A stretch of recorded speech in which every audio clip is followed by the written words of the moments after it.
one of the best things you could do as business leader is to prune the imperfect. And this is actually your responsibility as a leader. Your responsibility is to bring good people on the team and get bad people out of the team. And people might come into your business for a reason, for a season, or for a lifetime.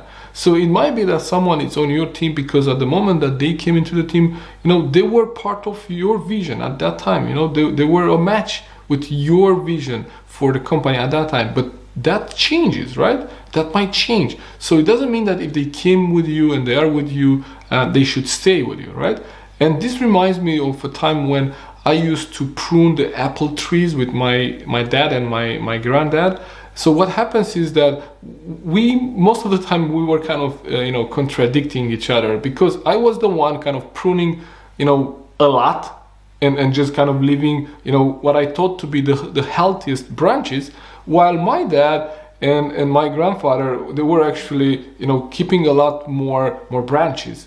And I know that there were kind of three things that I learned from there, and they found them in a book by Henry Cloud. And he says something like that: good detracting from the great, sick that cannot be cured, and death preventing growth of the living. And this applies exactly into your team, right?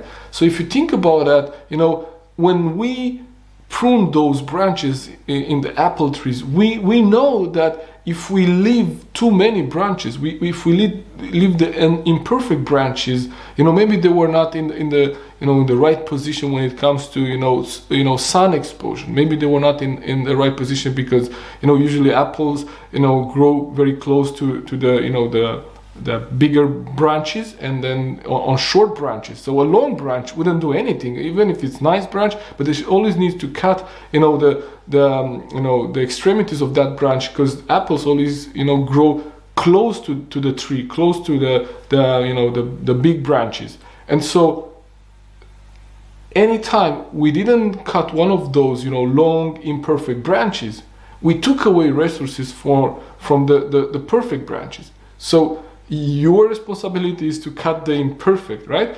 And then cut the sick that cannot be cured. There were always branches that had sickness, and if we didn't cut that, it will go into the tree. And this happens also with your team, right? You might have people on your team that need help, and they have some limiting beliefs that you have a responsibility to help them, but you also have to ask yourself, if they have a communication problem, for example, you don't tell me you have a communication problem, fix it. No, you sit down with them, you create a plan, you give them resources, you help them, you set goals. But if they don't improve, then you have to ask yourself, how long am I gonna do this? Is this a burden that I should carry, or is this a burden that the team should carry?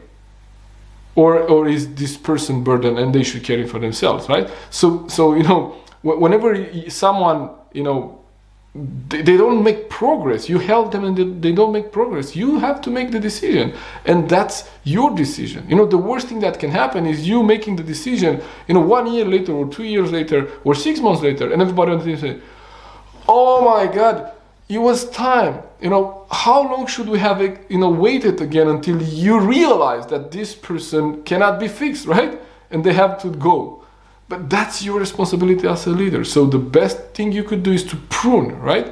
And then of course, again, the death that prevents the living. What I mean by that, one of my mentors, Paul Martinelli, shared when he was building his commercial cleaning business. At the end of each year, he sat down with his accountant, and they were looking into the customer's base, right? And they were always prune 20% of the customer base, and say, okay, this person always complaining.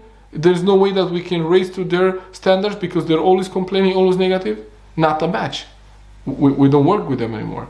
This other person, they don't work with us on purchasing the other products that we want to sell to them, we want to offer them. They choose those from someone else. Not a match. And what you're doing, you're making space for better clients, for ideal clients. You have the energy to spend with those ideal clients. and those ideal employees, instead of trying to fix those that do not want to be fixed, and they will never be happy, whatever you do.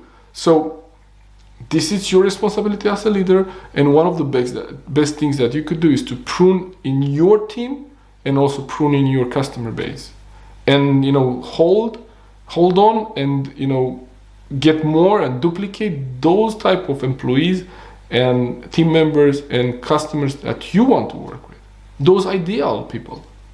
Thank you for tuning in. See you next time.